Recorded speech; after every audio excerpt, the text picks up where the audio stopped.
Hello and welcome back to HEMAFightBreakdowns. Today we are doing another review of a team relay match from AGO, this time the bronze medal match.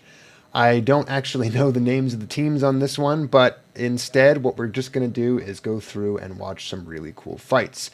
If you're new to the team relay, it basically works like this. Each team has 3 members. Each member has 5-point lives. Basically meaning that if you want to win, you have to score 15 points for your team. And every 5 points you score, you swap out one person for the next person in line. And it's that simple. So we're going to review this fight. Obviously, I'm not going to do every single exchange because there's a bit too many, but I'm going to try to highlight all the really nice ones. Starting off first, we have a bit of an action shot as the cameraman only just started recording as the match was starting. But we see the fencer on the right doing some very confusing looking motions, very intentionally to try to confuse their opponent, only to then throw a cut to the open air. Fencer on the left seizes this opportunity immediately and throws a cut onto the upper right side, meaning that after fencer on the right has thrown their cut, they're down in their bottom right side and they have to travel all the way up to their top left in order to make their parry. Because of the distance of travel they had to go, they don't make it in time, and fencer on the left scores a nice clean 2-point shot. For our next exchange, we have the same 2 fighters, only this time the person who was on the right in the previous clip is now on the left, just to make it tricky for you. And they are coming forward into measure, ducking their blade over and over again under their opponents. They're both in a kind of long point guard, which basically tells you that both are looking to try to land a thrust. But fencer on the left is doing this ducking motion over and over again to try to see if they can get their opponent to bite a little too hard on one of these supposed thrusts so that they kind of windshield wiper to one side a little bit too far so that you can duck under again and then stab on the side that they are no longer present in. Unfortunately, the opponent does not ever do such a thing. They never really try to meaningfully parry any of these duck unders, which means that when fencer on the left eventually fires their thrust, they are a little bit overcommitted and fencer on the right pretty handily parries it. After they parry it, they absolutely rip a left Zverkow, which, thanks to the fact that fencer on the left was moving forward, gets pretty close to hitting the back of the head and looks like it hurts a pretty decent bit. I wouldn't say that anyone really did anything wrong in this exchange, but it does go to show that sometimes these side of the head or questionably back of the head hits do basically happen by accident and are a naturally occurring phenomena that you have to watch out for, but aren't necessarily being a dick if, you pull one off. For our next exchange, we have a new fencer on the left, as the previous one got enough points scored against them that they had to be swapped out. And we are going to see a very similar play to what we saw before, only, of course, with a new fencer on the left. They explode forward directly out of the gate and attempt to throw a very large left Zverkow at their opponent's head. Now, their opponent, the same person from before, does a pretty good job of throwing an outside Krumpau. What I mean by that is that most people throw Krumpaus with their hands open and then cross them. But in this particular case, they started with their hands crossed and then opened them.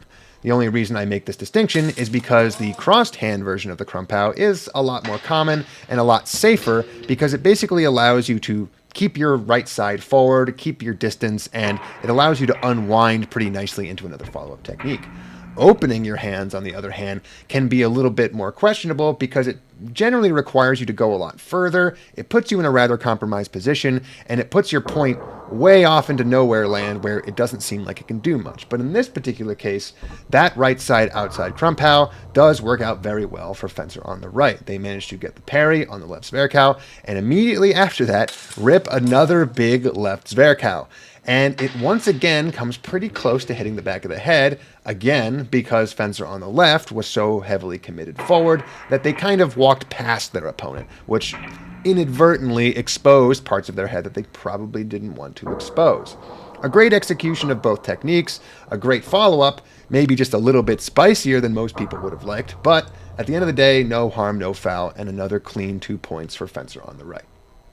For our next exchange, it's not necessarily the next exchange in chronological order, but the next one I'm going to show, our fencer in maroon, which I have to call them now because we have once again switched sides from the camera, is going to get a little bit of revenge. In this case, it is fencer on the left, a fencer in the black Wakuski, who throws a very heavily committed attack from cold open and finds themselves coming up a little bit short in ways of distance. Fencer on the right pretty easily parries it, and as they're backing up, throws another nice hand shot. They basically pull off, throw that hand cut, and continue to move backwards. And the benefit here is that because they were continuing to move backwards, they got to snipe what was essentially the closest target to them, and then maintain that same distance, which means that when Black Fencer tries to throw a follow-up shot in order to kind of double things out, or basically just make sure they're getting some points on the board, they are still too far away to land a shot to any deep target. Plus, Fencer in maroon on the right here threw their arms kind of down a little bit and leaned backwards, which is sometimes a very risky thing to do, but in this particular circumstance works very well. Because when you're maintaining a distance that is a little bit too far to hit deep, but close enough to hit shallow, putting your arms down and leaning backwards essentially anchors your low priority targets to your high priority targets and then moves them back out of the way. Theoretically, if Black Fencer had gone for a leg shot, that would have been the closest target, but most people have a kind of pre-programmed response that they want to go for in situations like this, and putting your hands to your sides and leaning out of the way is a great way to take away the kinds of targets that most people go for based on nothing but instinct. So for our next exchange, you will probably notice that the Fencer in the maroon jacket is now gone. That is because I skipped an exchange where they both kind of doubled and it wasn't really great to look at. But what is important to know is that the Fencer in the black Wikuski has now officially cleaned through 2 people of their enemy team, meaning that there is only 1 person left, but it is theoretically their best. And what we're going to see in this exchange is that new Fencer, who is now on the left, do a really good job of repeating what is essentially the previous exchange.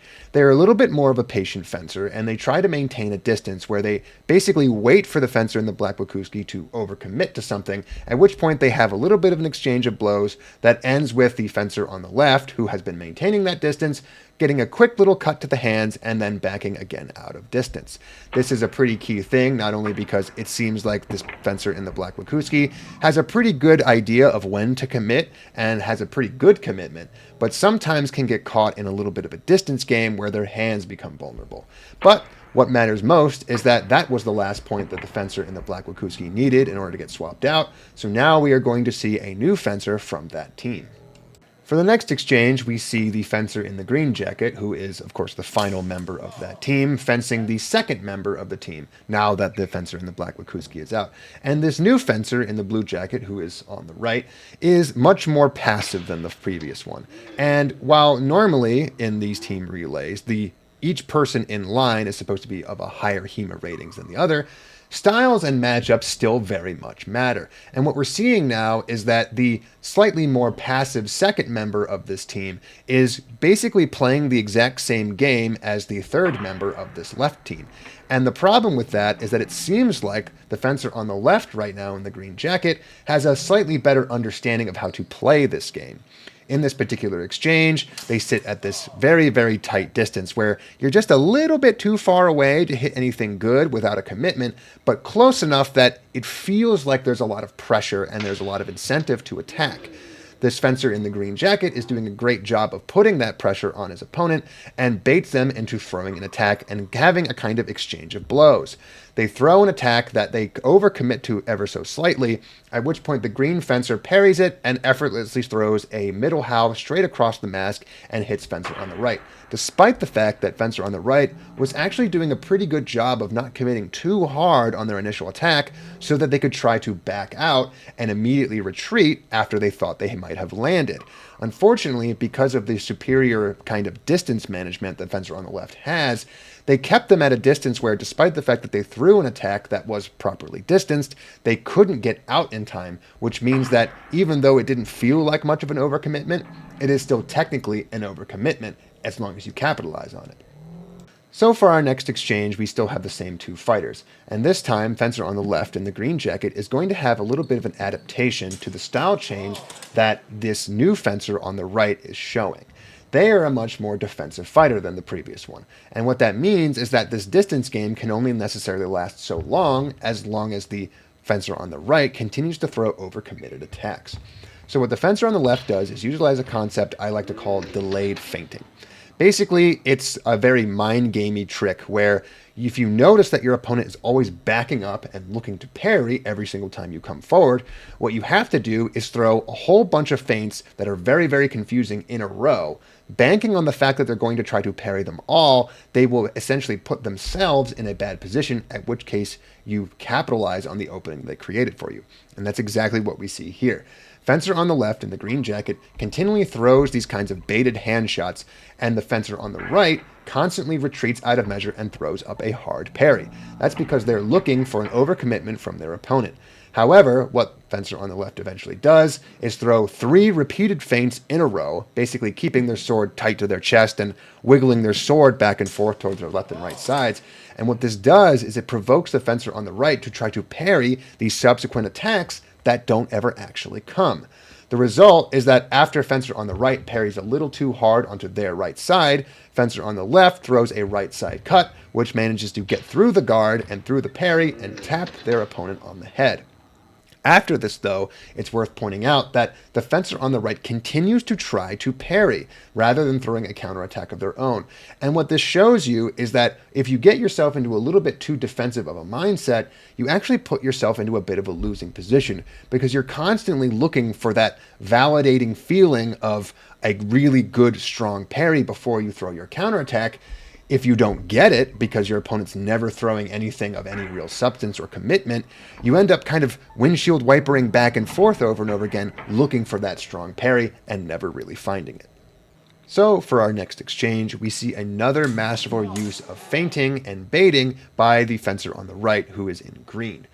They have previously been capitalizing on their opponent's defensive mindset by utilizing their ability to feint and throw fake attacks to get their opponent to overparry. And in this case, it is no different. However, it is utilized in a slightly different way. Normally, they would throw feinted attacks and the opponent would try to parry something that wasn't there. Only this time, the fencer on the right did put something there. They came forward with a thrust that was never really going to land, but was sufficiently scary that the fencer on the left threw a very hard parry Zornhau directly into it. Now, the thing about throwing hard cuts, especially into thrusts, is that every bit of momentum that you put into your cut or your parry is a momentum that you then have to stop before you can throw your counterattack. Knowing this, the fencer on the right in the green threw that thrust, and the second they felt their blade come into contact with their opponent's blade, they went weak, meaning that they didn't put any pressure into the bind at all. Meaning that there was no counter pressure to counteract any of the momentum that blue put into their parry, meaning that they accidentally overcommitted on their parry, swung their blade into empty space, and left themselves open for a counter or renewal attack from fencer on the right, who, upon feeling that their blade had been pushed off to their right side, picked it up, came around to the side, and threw a nice left spare cow that managed to reach its target. Now, one of the things that is not always clear to people watching this on the outside is, why didn't you just throw an attack directly from where you were? And the reason for that is that the defensive mindset. When you are trying to parry, you are trying to parry. And when you don't get the feedback that you want, it's not very quick for a lot of people to switch that mindset from I was trying to parry to I'm trying to hit. And what happens here is that because they were trying to parry, the fencer on the left, and they didn't feel that parry land anything good, they immediately went for another parry. Another parry that ended up putting them in a position where they got 2 clean points against them rather than potentially doubling out. And while you might think that's dirty fencing and a really bad tactic, it does show you how being a defensive person doesn't necessarily get you the win, even if it means that you double less. With that previous exchange out of the way, the fencer on the left in the blue is now gone, and we have a new fencer in another maroon jacket with some gold trim, who is, of course, the third member of that team, which means now the fencer in the green jacket has cleaned through 2 members of that team, and we are now at the final person of each team fighting each other. This is always the really fun thing about team relays, is that you get a lot of very different kinds of fights in a row, and the fact that you put the theoretical best person at the end of the lineup means that you are often not able to run through an entire team before, they start running you back. So we have a really interesting interaction here between 2 high-level fencers who now have to completely change up their game for someone they haven't fenced up till now. Luckily, the fencer in the red has been watching what green is doing and knows that they like to play that defensive distance game, and they have the perfect counter. Watching this previously, the fencer on the left knows that fencer in green is going to throw some baited attacks, at which point they're trying to bait an overcommitment, get a parry, and a nice repost. So what fencer on the left does is wait for that fencer to throw their baited attack, throw absolutely no reaction at all, and as soon as they know that that is a feinted attack and it's not going to land, they throw a very heavy, very deep attack of their own. And this is a really great manipulation of distance and timing, because the fencer on the right in the green knows that every time they throw that baited attack, they have to wait for the other person to respond in order to make their decision. By throwing an attack instantly upon someone throwing a baited attack, they can utilize the fact that fencer in green was moving just the slightest bit forward and counter with their own forward momentum towards the center to make sure that they land an attack that otherwise might have been out of distance. For our next exchange, it is green fencer's turn to adapt. Now, again, one of the fun things about Team Realize is that you have so few exchanges to adapt to, which makes it all the more meaningful when someone makes a change to their game after only one exchange and one experience of fighting another person. So the fencer on the left now, in the green, throws something that you could probably say they have done before, a baited attack straight to the hand. However, in this case, the fencer on the right over-parries to a degree that is a little bit unreasonable. And in this particular case, it is because they are trying to bait their opponent forward and have them run into their left Zwerkow.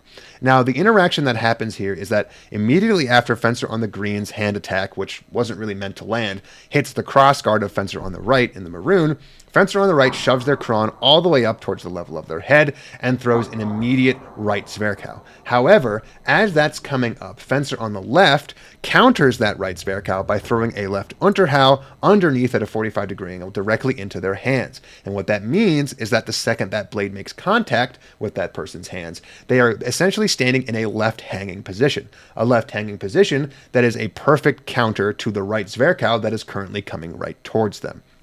The sequence here happens in the blink of an eye, but what happens is a three-cut combination that not only utilizes the idea of crossing lines in order to defend yourself, but baited attacks and over parries in order to get somebody into the position that you want them to be in.